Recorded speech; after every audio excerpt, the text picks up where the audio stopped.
Please please running comment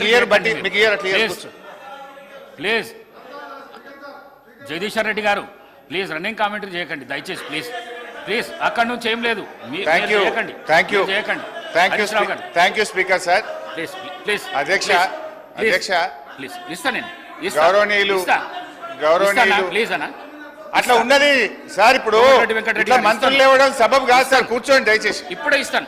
అట్లా ఉండదు అన్న. ఎల్ఏ మినిస్టర్ గారు చెప్పండి కొద్దిగా. ఇప్పుడే అధ్యక్ష గౌరవనీయులు ఎల్ఏ మినిస్టర్ గారు అన్నట్టు రాహుల్ గాంధీ గారి బాటలో నడుస్తామని చెప్పారు. అదే రాహుల్ గాంధీ గారు పాంచి న్యాయ్ గురించి కూడా చెప్పినారు. ఎమ్మెల్యేలు పార్టీ మారితే వెంటనే డిస్క్వాలిఫై కావాలన్నారు. వాళ్ళతో రాజీనామా చేయించారు. రెండవది అధ్యక్ష, మేము కూడా సబ్జెక్టే మాట్లాడతాం. We will not deviate from the budget.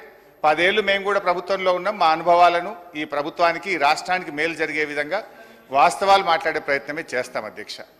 అయితే ఒక రిక్వెస్ట్ అధ్యక్ష, బడ్జెట్ మొత్తం 4 రోజులు పెట్టినాం. మన పద్దులు కూడా మాట్లాడే అవకాశం తక్కువ ఉంది. అందువల్ల కొంచెం సమయం ఎక్కువ ఇవ్వండి దయచేసి. మేము ఈ రాష్ట్రం కోసం, మరి ఈ రాష్ట్ర ప్రజల భవిష్యత్తు కోసం ఈ ప్రభుత్వానికి కూడా కొన్ని మంచి సూచనలు ఇస్తాం అధ్యక్ష. కొంచెం దయచేసి ఇంటరప్షన్ లేకుండా సమయం ఇవ్వాలని విజ్ఞప్తి.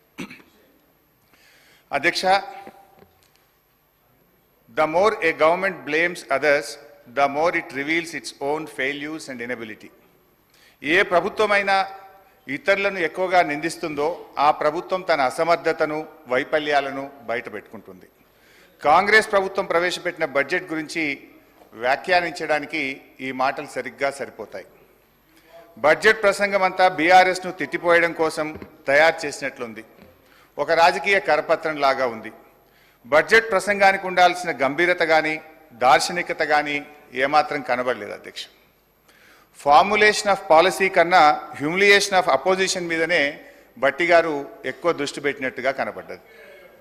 అధ్యక్ష, నేను సూటిగా ఒక మాట అడుగుతా ఉన్నా అధ్యక్ష, ఎన్ని రోజులు